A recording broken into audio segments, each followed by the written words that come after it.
Welcome to the Deep Dive, where we take your sources and really try to unearth the most important insights, helping you get well-informed fast. Today, we're embarking on a truly fascinating journey. We're going deep into the heart of the Inca civilization's cosmic order. Prepare to see a world where the very fabric of existence was just woven with meaning. Yeah, our mission today is to meticulously unpack the foundational beliefs that didn't just shape, but really defined one of history's most complex and advanced empires. We'll be exploring how the sky and the earth, represented by two incredibly powerful deities, how they created this holistic worldview. And it resonated through every single aspect of their existence, from their huge monumental architecture down to the simple act of planting a seed. We'll be zeroing in on the Inca concepts of Inti, the revered sun god, and Pachamama, the life-giving earth mother. And what's truly remarkable here is how their relationship wasn't one of opposition, like we might often see in dualistic thinking. It was one of profound interdependence and harmonious balance. It embodied a philosophy they call Yanantin. This isn't just about ancient myth, it's about a deeply integrated, reciprocal way of seeing the world that, well, it offers powerful lessons even today. Exactly. And at the absolute core of all of this is a single potent concept, Pacha. This Quechua term, it surprisingly means both space and time simultaneously. Now, this isn't just some linguistic curiosity. It signifies that in Inca thought, the universe is this uninterrupted continuity, a harmonious, ever-evolving flow. Time and space are fundamentally intertwined, inseparable. Get ready to witness how an entire civilization built its world, from its farming to its politics, on this profound and frankly holistic understanding of the cosmos. Okay, so to really understand this cosmic order, we kind of need to transport ourselves, mentally at least, to the high Andes, to a civilization that sculpted an empire from mountains and clouds. Let's begin by setting the stage for the Inca, a society whose every breath was tied to the movements of the cosmos. We're talking about the Inca civilization, which flourished in the rugged high plateaus, the fertile valleys of the Andes Mountains, from around, 1200 AD? Roughly, yeah. Until the Spanish conquest in 1533. So for over 3 centuries, they built this vast and sophisticated realm, stretching thousands of miles. But what's crucial to really grasp, is that this wasn't merely a political or economic powerhouse. It was intricately woven with a deep and comprehensive cosmological system that truly dictated everything they did, from daily rituals to grand imperial decisions. Right, it wasn't just background noise, it was the operating system. Precisely. This cosmology didn't just casually influence their society, it defined it. It provided the very blueprint for their understanding of reality. It conceptually divided the universe into 3 interconnected layers, which is crucial to grasp because it informs the roles and relationships of Inti and Pachamama. You had Hanan Pacha, the upper world, often associated with the celestial realm, sun, moon, stars, the supreme deities. Then there was K Pacha, that's the present world where we exist, the earthly realm of human life, animals, plants. And finally, Uku Pacha, the underworld, the inner earth realm, often associated with origins, fertility, the ancestors, the seeds of new life. And it's vital to understand these layers weren't perceived as entirely separate, disconnected realms. Not like floors in a static building. No, they were in constant dynamic interaction, almost like permeable membranes with energies, beings, influences constantly flowing, exchanging between them. Think of a living organism where all parts are in continuous communication. Okay, so the entire universe for the Inca was this fluid, interconnected whole, not a collection of isolated parts. This fluidity, this constant exchange between realms, it really brings to life what we touched on earlier, the concept of Peixash itself. It's one of those powerful words that just immediately makes you realize the profound differences in worldview from our own. Absolutely. In Quechua, the language of the Inca, Pacha, encapsulates both space and time as a single unified concept. And again, this isn't just a linguistic quirk or some convenient shorthand.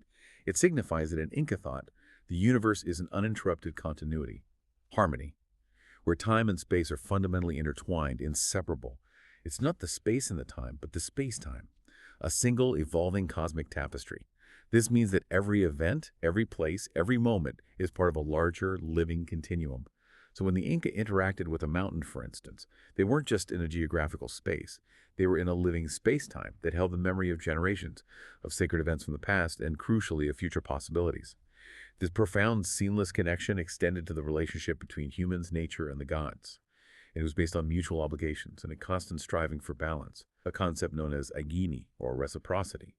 It wasn't about domination or exploitation, it was about a continuous give and take, a sacred contract ensuring the universe continued its harmonious flow. You give to the Pacha, and the Pacha gives back to you. It's that fundamental. And within this grand, interconnected cosmic framework, two figures really stand out as the fundamental cornerstones of this balance. They truly embody the essence of Pacha. Inti, the sun god, and Pachamama, the earth mother. Their relationship, as you said, is the key to unlocking the entire Inca worldview. Precisely. Inti represents the universal light, the celestial warmth, the ultimate source of life and order from above. He embodies the masculine principle associated with the upper world, Hanan Pacha, the heavens, and the structured cycles of the day and year. He is the life giver from the sky, whose rays allow all life to flourish on earth. Pachamama, on the other hand, embodies nature itself, the fertile earth, the nourishing water, the very continuity of life. She represents the feminine principle, symbolizing the terrestrial, the nurturing womb from which all existence springs forth, and importantly, the continuity of time within her deep folds. She provides abundance from below. What's truly fascinating here, and you mentioned this, is that this duality of Insolenti and Pachamama isn't about opposing forces in a confrontational sense. Not like good versus evil or light versus dark battling for supremacy. It's the concrete, living manifestation of the Anantan philosophy. This is a crucial distinction from many Western dualisms, isn't it? It suggests a completely different way of finding balance. Indeed, and this raises an important question. What does Yanantin truly mean for the Inca worldview, and why is it so vital? As you noted, it's not about two forces competing for dominance where one must triumph over the other. That's just not how they saw it. Instead, Yanantin speaks to complementary dependence and harmonious unity. It's the profound idea that these two powerful entities, Inti, celestial and masculine, and Pachamama, terrestrial and feminine, are seemingly distinct, yet they actually represent a unified whole precisely through their dynamic interaction and mutual completion. Each is incomplete without the other. Their existence validates and empowers the other, creating a richer, more complete reality than either could achieve alone. It's a philosophy that sees strength and wholeness not in singularity, but in the harmonious pairing of differences, where diversity leads to a more robust, balanced outcome. That's a powerful distinction. So, if I'm understanding correctly, Yanantin goes beyond just the sun and the earth. Did this philosophy permeate other aspects of Inca life and society? Was it everywhere? Oh, absolutely. The concept of Yanantin was not confined to cosmology. It was woven into the very fabric of Inca social, political, and even domestic life. Think about the dual leadership structures, often found in Inca communities. You might have a male and a female leader, or two complementary male leaders representing different moieties or principles. They would often govern together, not one dominating the other, but their combined, distinct perspectives, forging a more robust and balanced decision-making process. Ah, okay. So cooperation, not just hierarchy. Exactly. Or consider their agricultural practices, beyond just the relationship with Pachamama. A field wasn't just seen as a patch of land. If it became barren, it wasn't simply left idle. It was seen as needing its complementary partner, perhaps a period of fallow, or the integration of different crops in rotation to restore its balance and fertility. Even in their textiles, the intricate patterns would often feature two complementary designs that, when you viewed them together, formed a complete picture. It was a worldview that actively sought synthesis, not just compromise, in all things, a constant striving for integrated harmony, reflecting the cosmic balance of Inti and Pachamama in every sphere. That deeper understanding of Yanantin truly enriches our perspective. Okay, now let's unpack Inti first, because he's truly fascinating and arguably the most important deity in the Inca pantheon. He was considered the very source of life, order, and legitimacy for the entire empire. His influence, as you mentioned earlier, was pervasive, touching every aspect of Inca governance and daily life, almost like a divine operating system for their world. He was indeed the cosmic engine. Mythologically, Inti is often presented as having been blessed with divine power by the great creator god Viracocha. So that places him in a central, almost executive position in the Inca creation narrative, but it's more personal than that. Legend hath it that Inti himself emerged from the sacred shimmering waters of Lake Titicaca, a profoundly significant origin point for many Andean cultures, seen as a cradle of civilization. From there, he is said to have created his children, Manco Capac and Mama Olio. He instructed them to journey to earth with a golden staff until they found a place where it would easily sink into the ground. That place, of course, was Cusco, where they were to establish the Inca civilization.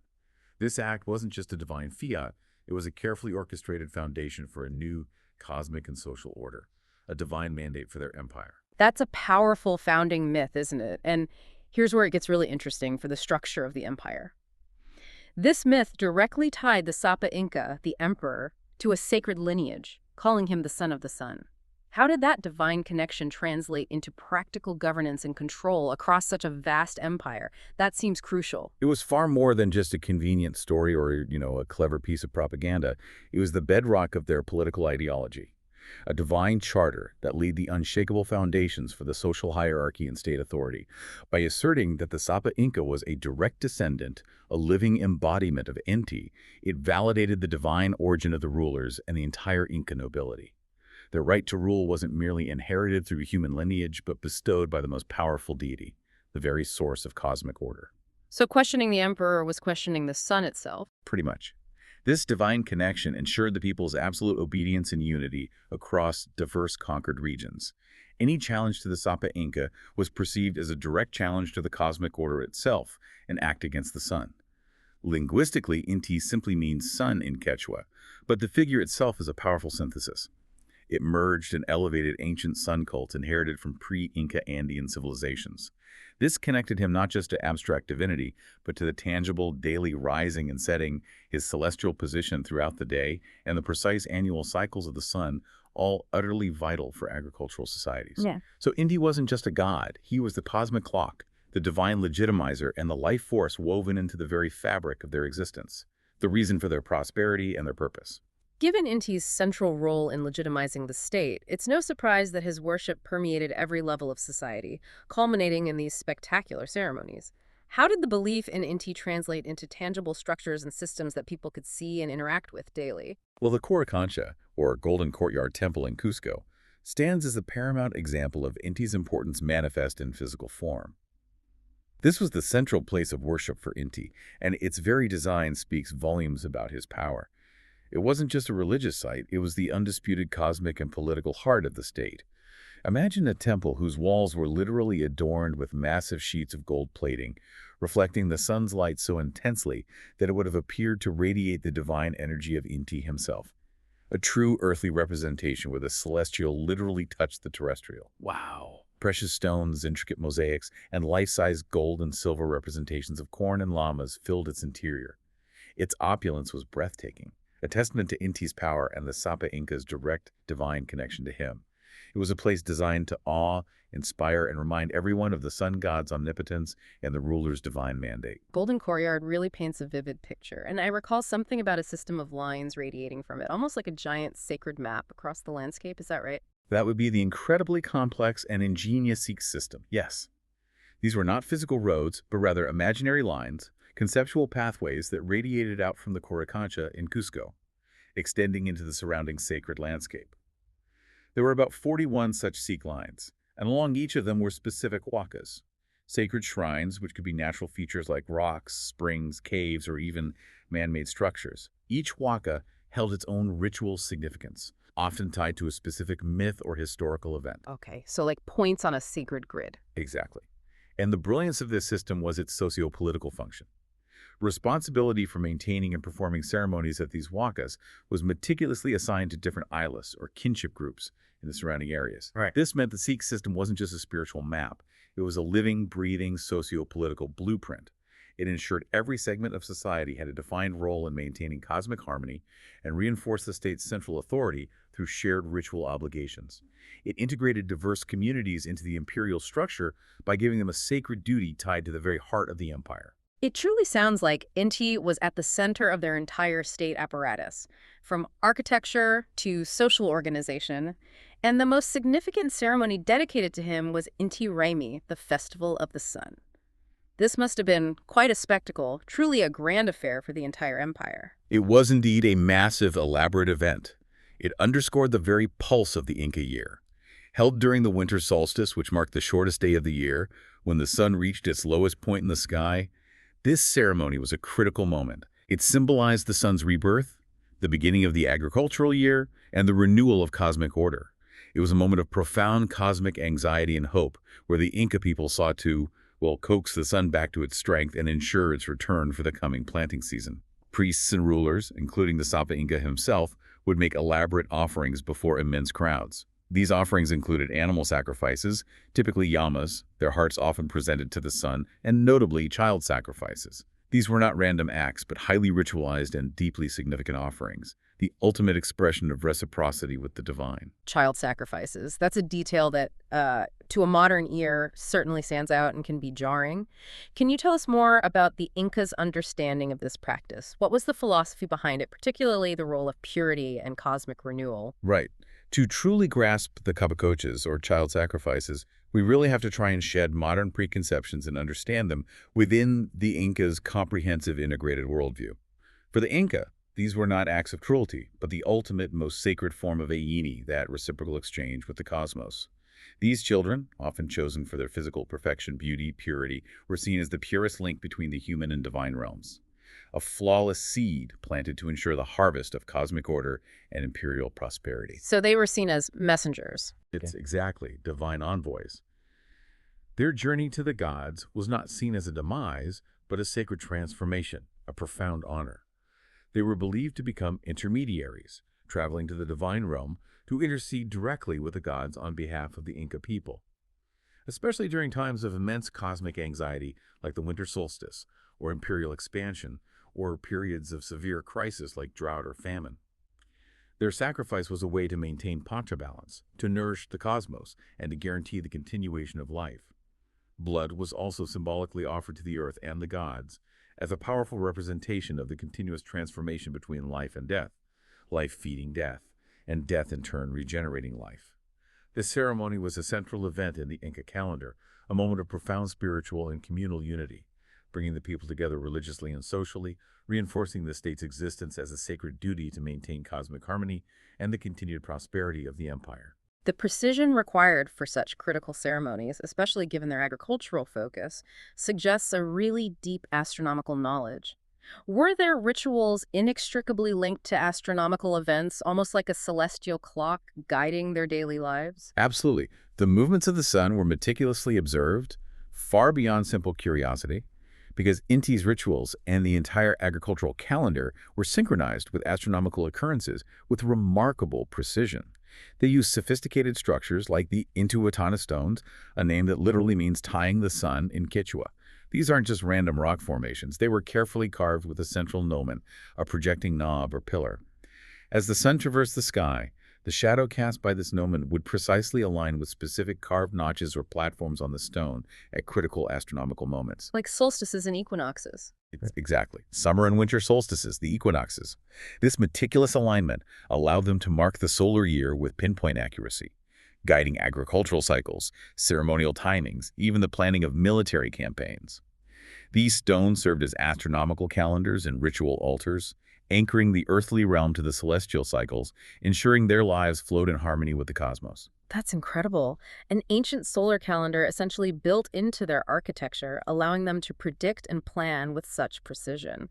Are there other remarkable examples of this astronomical integration? Precisely. Another remarkable example is the 13-tower structure at Chanquillo, located in the Casmasachin Basin of coastal Peru. This site, considered one of the oldest astronomical observatories in the Americas, was built specifically to track the sunrise and sunset throughout the year, marking the solstices and equinoxes with incredible precision.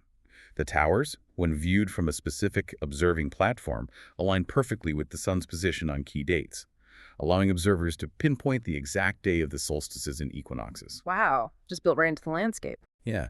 This level of meticulous alignment ensured that all agricultural activities planting to harvest, as well as religious rituals and political events, were all aligned with the precise, predictable movements of Inti.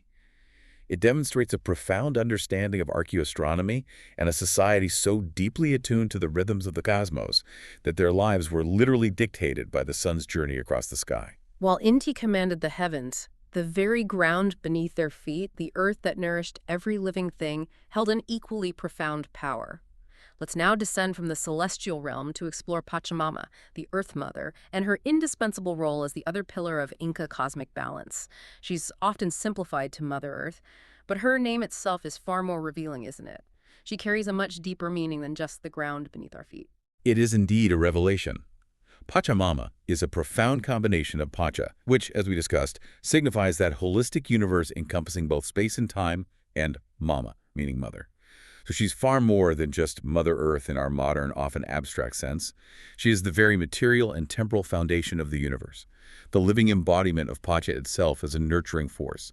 She is seen as a living, breathing, sentient entity, the ultimate source of all life, the land itself, the vital water that sustains it, the plants that grow from her, the animals that roam her surface, and crucially, human beings themselves. She is the fertile womb of existence, the eternal progenitor. So natural events, even disasters, weren't just random occurrences, but were interpreted as her direct actions, her moods, her movements within the vastness of Pacha. Exactly. For the Inca, natural phenomena were never arbitrary.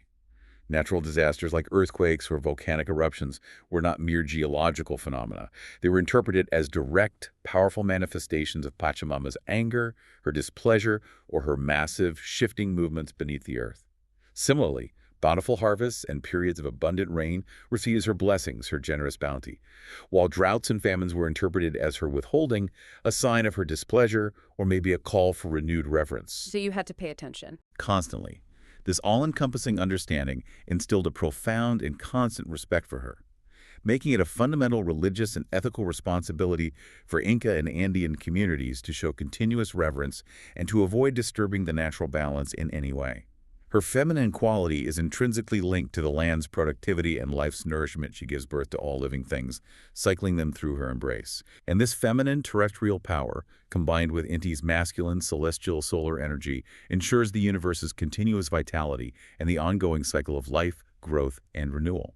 They are truly two halves of a thriving, complementary whole, yin and yin in action.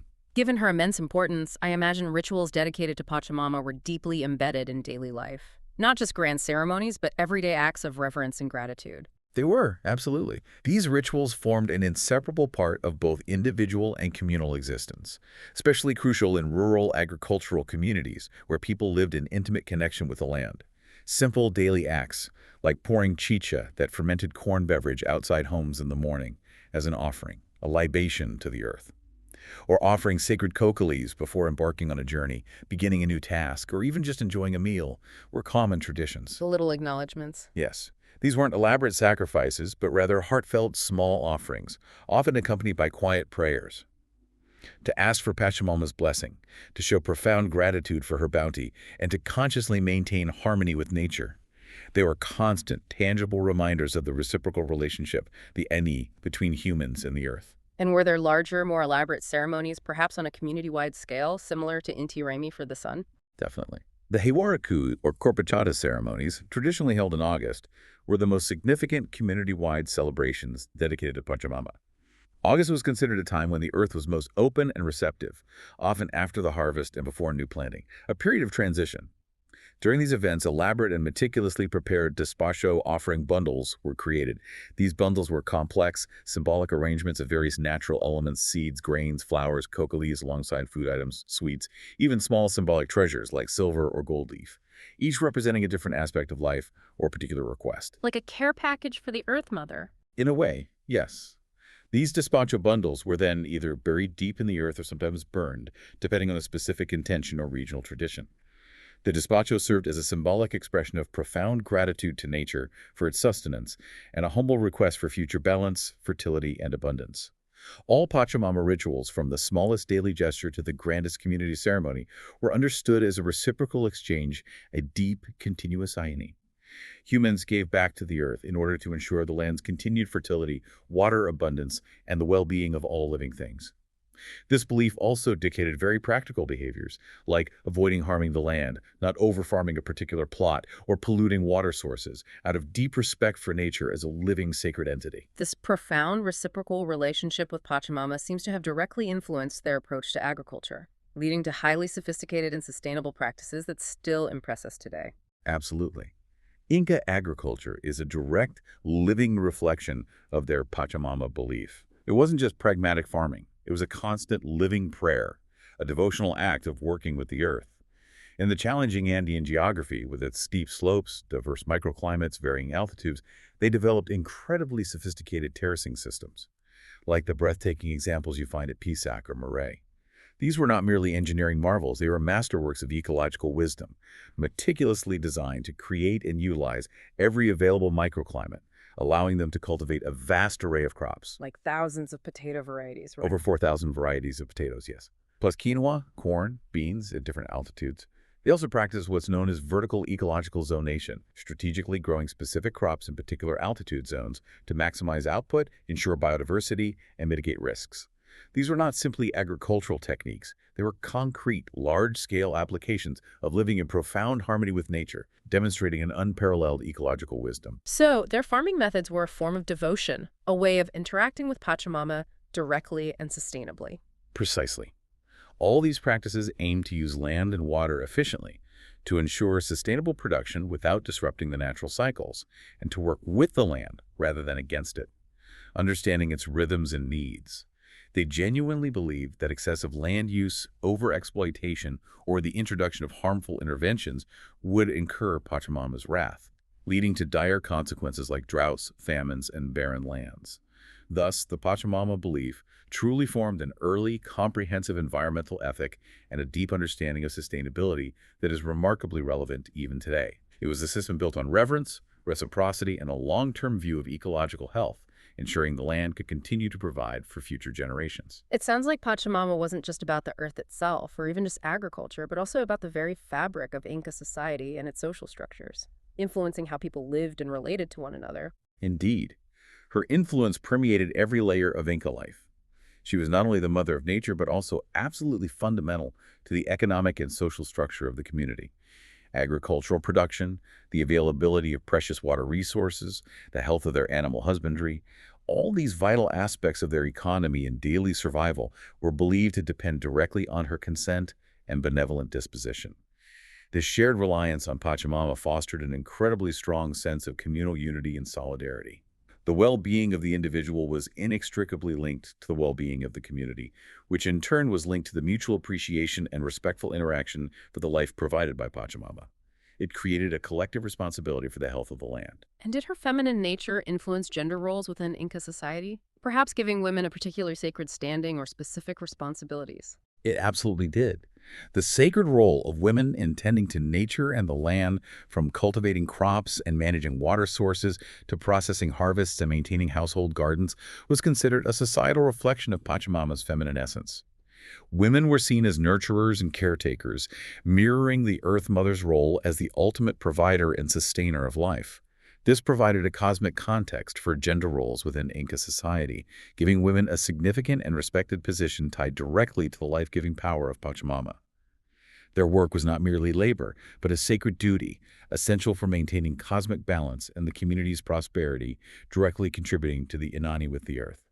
So what happened to these deeply ingrained beliefs, these foundational pillars of Inca existence, when the Spanish arrived in the 16th century with Catholicism and a profoundly different worldview, one that often sought to, well, conquer and convert? Did they simply disappear, or were they extinguished? Far from it. The Spanish occupation and the fervent Catholic missionary efforts that followed directly attempted to suppress the Pachamama belief, viewing it as pagan, idolatrous, a barrier to Christianization. They sought to eradicate indigenous religions and replace them entirely with Christianity. That was the goal. However, the local populace, demonstrating incredible resilience, cultural ingenuity, and deep spiritual rootedness, skillfully adapted. They found ways around it. Exactly. They didn't abandon their beliefs entirely. Instead, they subtly integrated their indigenous spiritual practices and symbols with Catholic ones. For instance, the revered figure of the Virgin Mary, central to Catholicism, became widely identified with Pachamama. This allowed indigenous peoples to continue their reverence for the Earth Mother under the guise of worshiping Mary. Similarly, in many local festivals, you can still observe a fascinating and vibrant blending of Catholic saints' days with ancient Andean rituals, creating a rich tapestry of religious syncretism, where two seemingly distinct belief systems merge and coexist. So the beliefs didn't disappear, but went underground perhaps, or evolved to survive.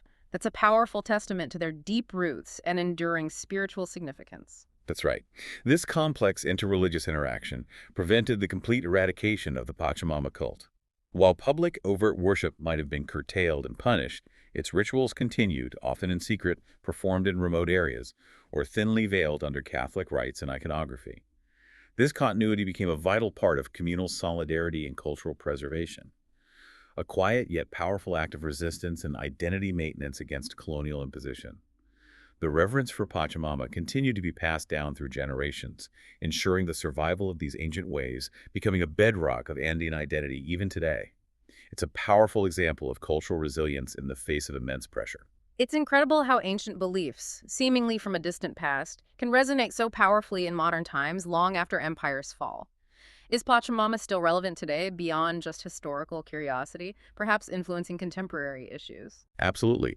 Her relevance has only grown in the 21st century. Pachamama has reemerged as a powerful symbol of both cultural identity and, crucially, environmental rights in Andean countries, particularly Bolivia and Peru. Indigenous peoples, drawing directly from this ancient reverence for the Earth Mother as a living, sentient entity, have powerfully invoked the Pachamama figure in their advocacy for land rights, water rights, and opposition to destructive extractive industries. So it's become a political symbol, too. A significant political and social call for living in harmony with nature, yes. A powerful argument against unchecked exploitation and environmental degradation.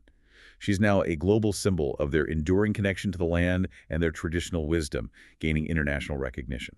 This sounds like it has real legal implications now, moving from a spiritual concept to a foundational legal framework. That's a massive shift. It does, and it's a groundbreaking development that reflects a profound paradigm shift.